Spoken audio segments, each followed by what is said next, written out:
Hey all my Rotation 411 Astrology subscribers. So as I have mentioned in several other videos, I'm coming to you today to talk about Mars square Mars, Mars trine Mars, or sextile, and Mars conjunct Mars. So and we'll talk a little bit about the opposition as well. So basically what I want to say about this, first of all, let's just talk about what Mars is. Mars is the ruler of Aries. He's exalted in the sign of Capricorn. He is the planet of action, ambition. He's the warrior of the zodiac. He's also the most masculine, aside from possibly the sun. The sun and the moon are the yin and yang, male and female energies, and so are Venus and Mars. They are divine counterparts. So they're like the eternal lovers, Venus and Mars. Venus is the ruler of Capricorn, exalted in Pisces. She's the feminine divine love, the way that we express love, the way that we receive pleasure, more sensual pleasure, right? And Mars is phallic. He's action. He's the ruler of Aries, the most masculine sign, the sign that rules the physical body. So Mars is definitely like our raw, passionate, sexual energy. And he's also co-ruler or traditional ruler of Scorpio. So this is why, Scorpios have that reputation, along with Pluto being, ruler of the 8th house of sex, which is Scorpio's other ruler. This is why Scorpios tend to get the reputation of, being the most sexual. Although with Pluto is a far outer planet and can be ice cold. I'm actually going to do like a Mars-Pluto video, so, don't want to go too much into it. But so Scorpios can, be almost like asexual or turn it off with a partner the way that a Virgo could be, just kind of asexual and single for a long time. Virgo's not like a bachelor like Aquarius or even like a Gemini male. He's more, or a Sagittarius male can be, depending. He's more of I just lost my train of thought, guys.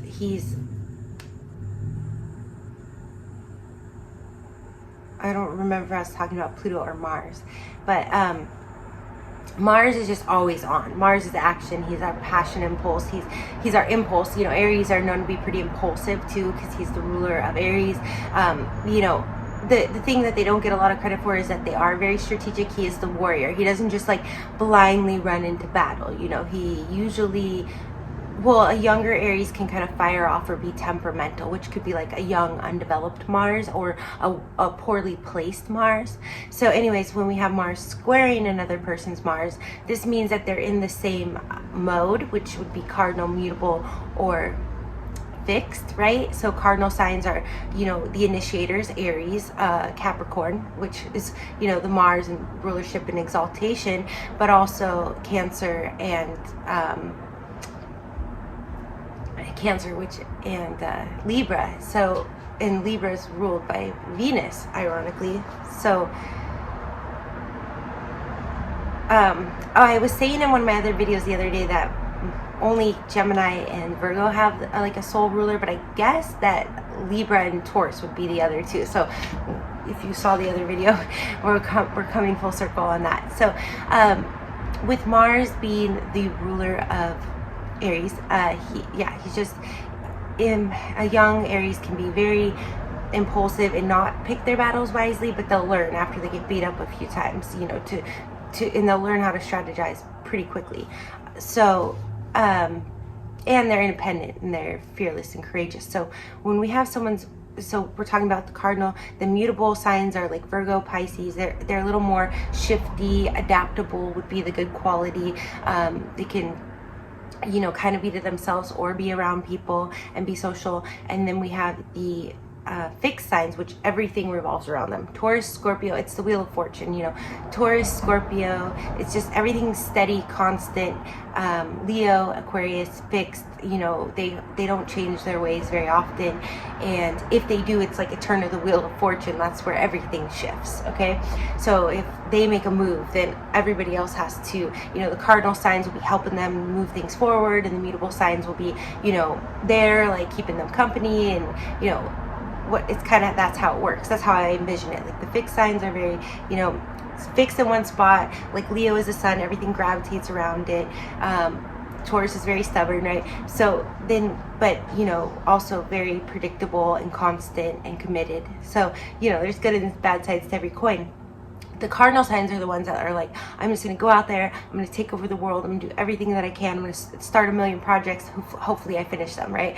And even though Gemini is mutable and can be a little like that, like but they're good at multitasking, you know. And that's the other good thing about the adaptable or mutable signs, is not only are they adaptable like to what the fixed and cardinal signs are doing, but they also can be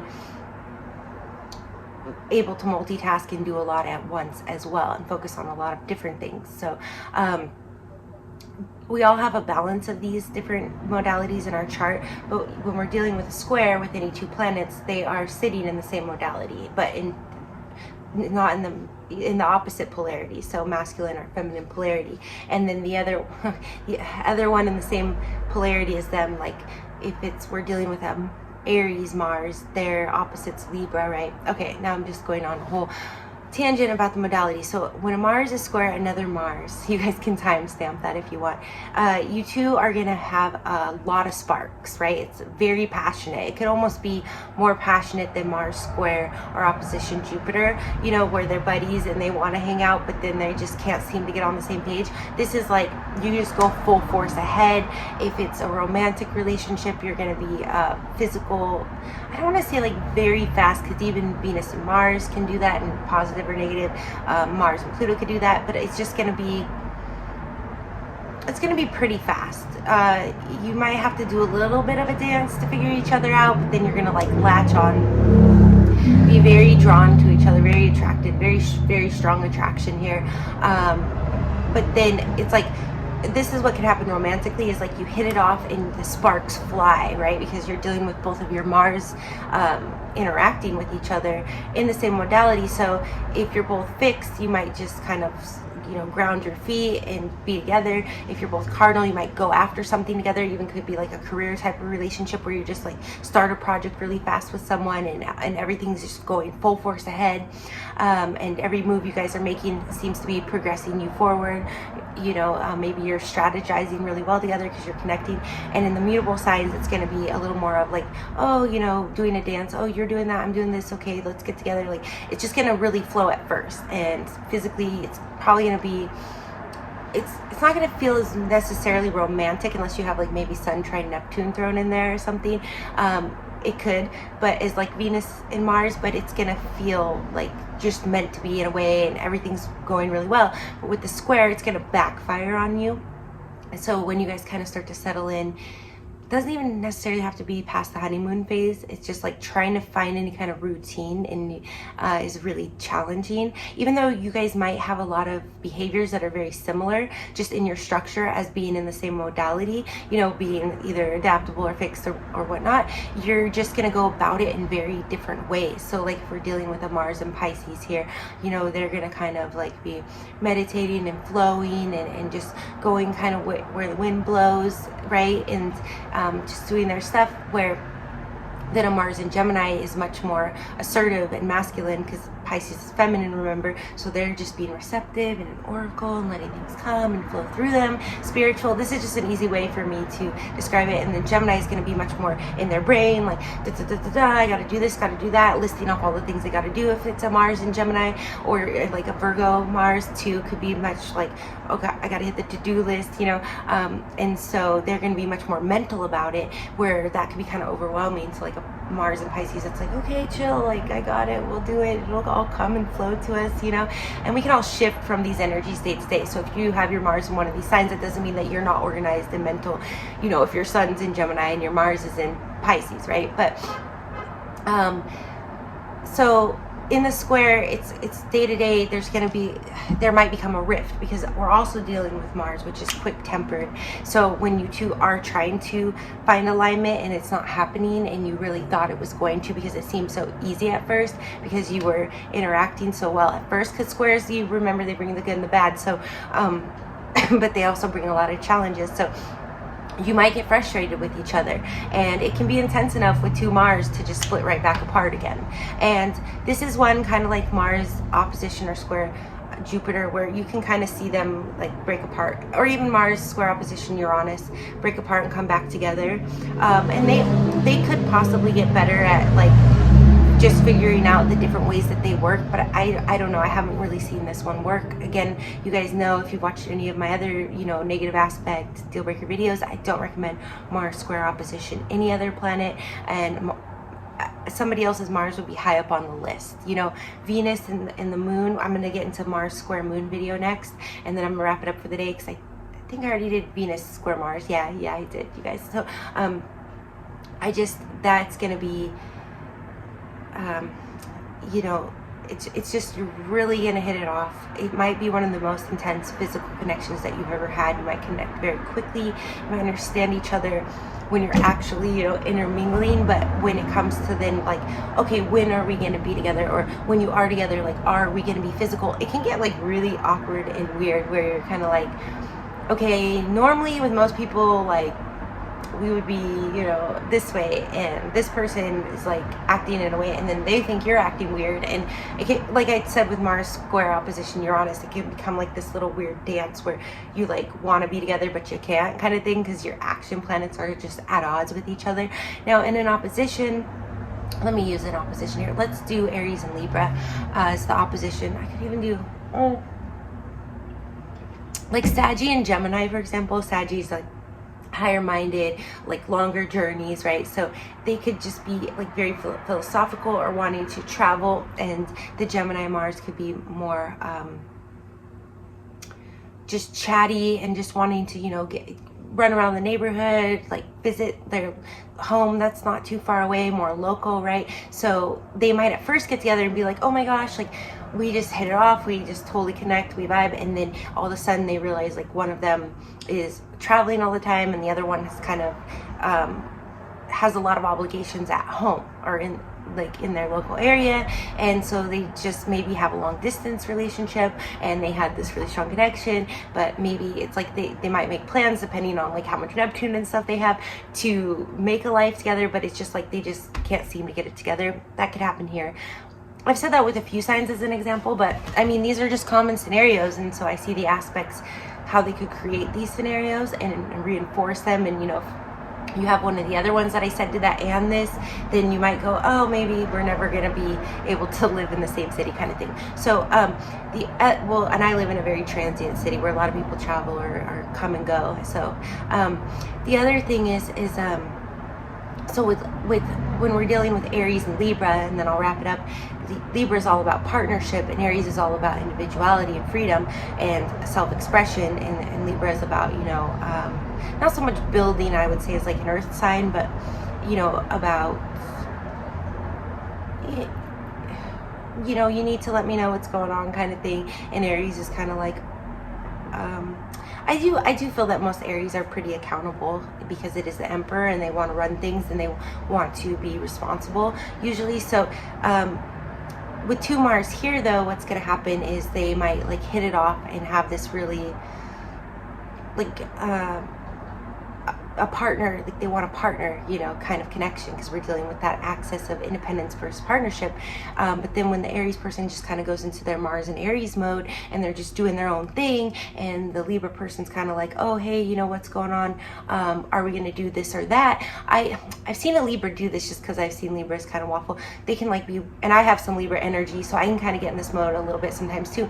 They're kind of like, wait, I got to kind of wait to see what my partner is doing, you know. And it's not that it's a totally codependent dynamic, but it could be because their Mars are different. They're like waiting around, or they're maybe gonna go with Libra, like Libra moon that has to have their friends around them all the time, or their family. They might just like, okay, well, I'm gonna go be with all my people. Well, then the Aries Mars might be like, gosh, you like always have to be with your people, like why can't you just come be with me in a partnership and we do our own thing? Like, I don't like to be around all those people all the time, I can't get anything done. That's very Aries, you know. So depending on how they've acclimated their own Libra, you know, stuff. But so like the thing is that this is going to create a rift at some point, where this one just wants to either be independent and do their own thing. It doesn't want to have to wait for the crowd. I know me, just as a sun in Aries, like I'll go do my own thing. I'll meet up with the crowd. I'll go from this crowd to this crowd, and I have friends everywhere, but I'm not going to sit here and very rarely. I have done it, organize plans, wait on everyone to show up. Like, I'll go along when someone else does that, like, you know, like the Capricorn stuff. I'll meet up, I'll take my own car half the time, you know. So it's very rare for me to want to wait around on the crowd. Now Libra and Mars and Libra is gonna be like all about the crowd, like, and I have a Libra rising, so I do like to kind of throw myself into crowds, but like they're gonna be like, oh, I have to see what my crowd is doing before I can come over there to meet you, Aries, Mars, you know. So it could be a little bit of, you know, just depending on the rest of their chart and how they deal with that, they could be just fine. They could be like, oh, he does his own thing and then we meet up, or he meets up later, you know. Or it could be Libra's like, well, why do you always, like, why can't you come be with my friends, like, you know. Or Aries could be like, why do you have to always be with your friends? And this is in the Mars energy, okay? So these, when Mars is in these signs, not like a Libra and an Aries, although that could play out slightly.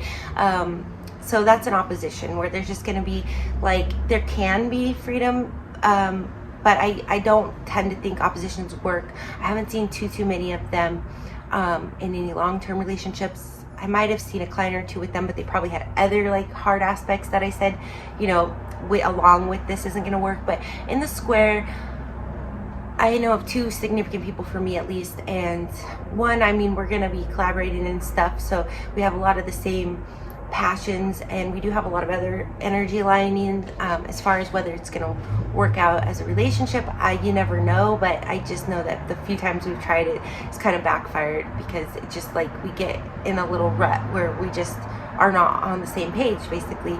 But then we can kind of fall into where we are, so it's a weird thing. So when we're dealing with it in a trine, like, or a sextile, this is ideal. Or, you know, your energies are just gonna flow.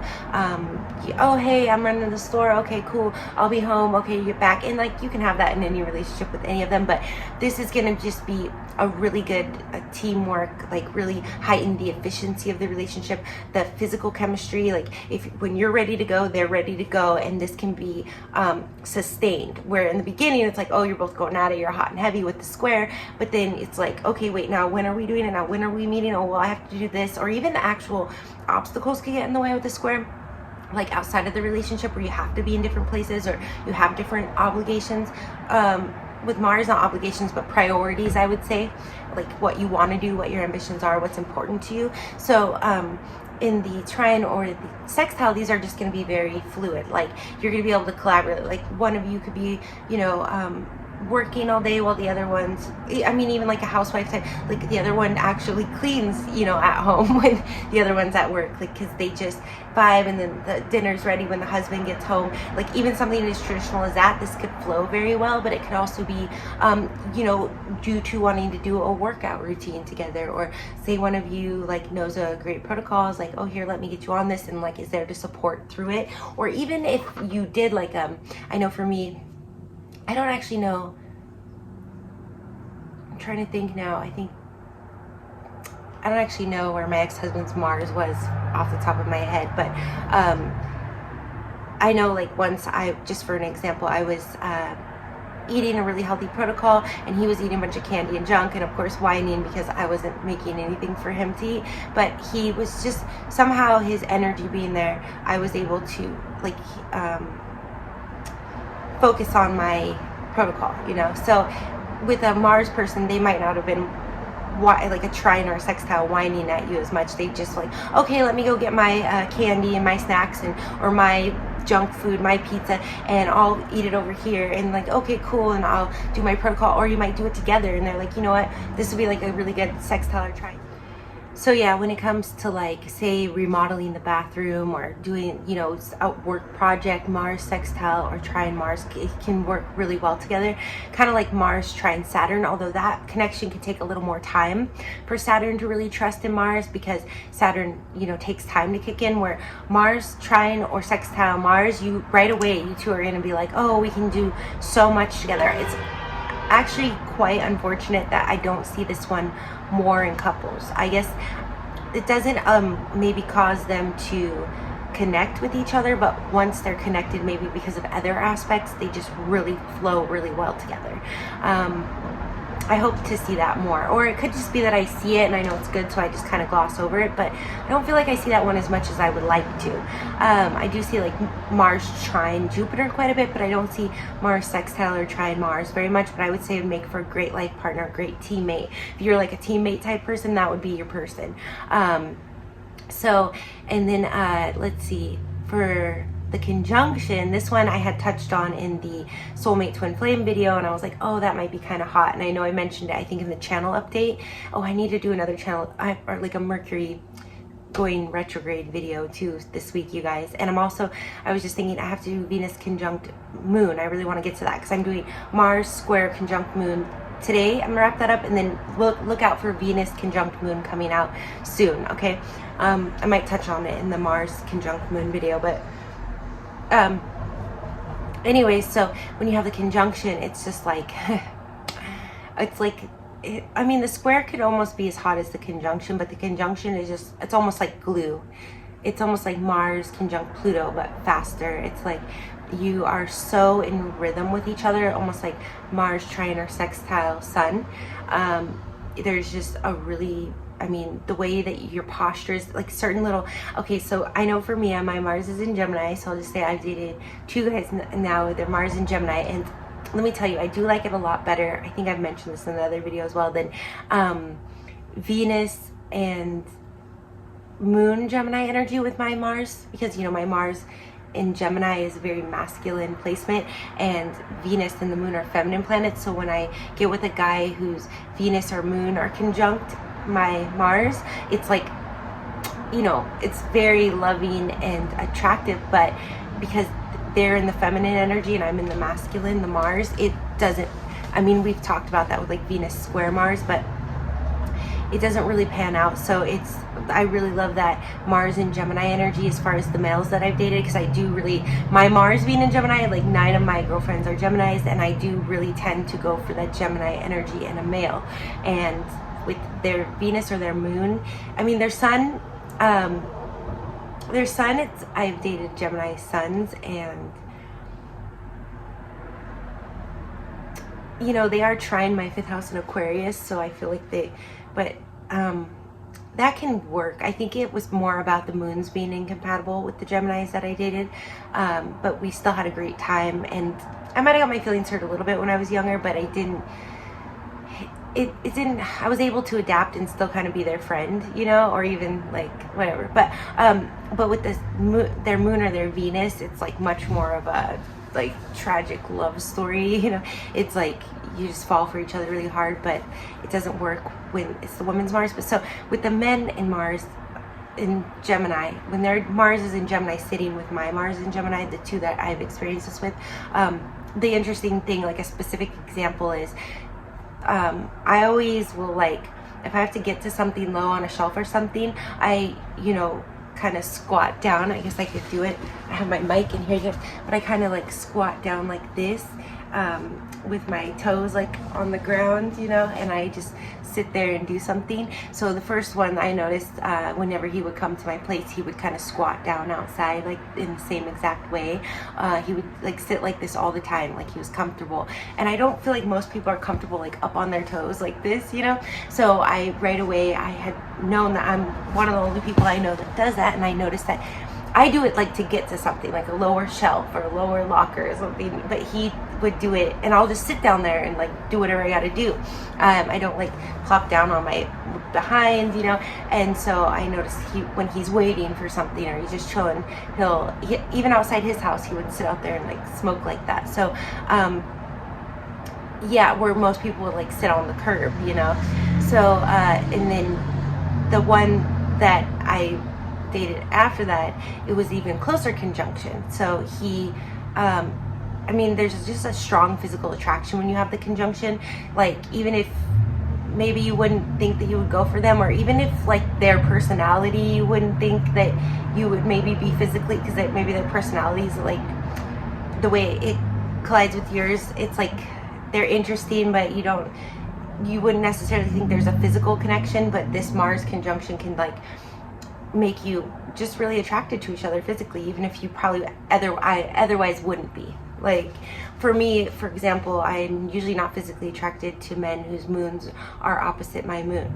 So his was, but he's like the only one I've ever dated because of probably this Mars conjunction. But we also had Mars trine Jupiter, and we had Venus trine Pluto, which are all good physical passion aspects. But anyways, so I noticed with him, he was like really into jumping, which to me is just like the same kind of knees bending. Like, so Gemini and Mars to me, I realize, is very much about like knees bending. It's the weirdest thing. Or for example, just bringing up Moon and Pisces, they will walk on the grass instead of the sidewalk, and it will drive most people nuts, like especially in the city where there's like dog crap and stuff, and like you're like, yeah, they're earthing, I guess, which is good. I have a couple earthing blankets, but it's like, will you just stop walking on the grass? Like, and they do it in this funny like floppy way, like heel to toe, like almost like a clown or something. And to me, it's the most annoying thing. Like, it's what put me off about one of them, where I wasn't physically attracted, but then when I had the Mars conjunction, I was like able to get over it, even though it grinded on me even more because it reminded me of the one I'm not physically attracted to. But anyway, so you know, the Mars conjunction also, though, like the square, it's like if you do have disagreements and stuff, it can get heated really fast. Like, you know, voices can get raised quickly, you know, one can shut the other one down. But usually with the Mars conjunction, you're much more in agreement on things. So it's like once you cool down, you're kind of like back to your own like little rhythm together again. And like I said, kind of like when it's trine or sextile the sun Mars, it just brings a really nice, you know, physical rhythm or like compatibility to each other. You know, I could go a little more in depth, but you know, just like you're just gonna have a nice connection physically. So then let's get into, I think that was it. I just want to cover the conjunction. Now I'm gonna eat a little snack, and then I'm gonna do the Mars conjunct or square moon, and I'll probably just try to touch on the sextile and the trine there as well, so we can get these videos out, all the information out. I'm gonna be doing a celebrity live, at least one this week, and I'm gonna get back to the big 144.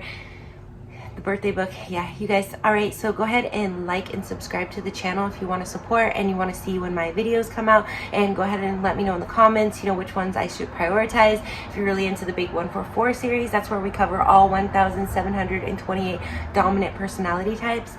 And then I'm also going to be doing celebrity live streams where I break down the synastry for you.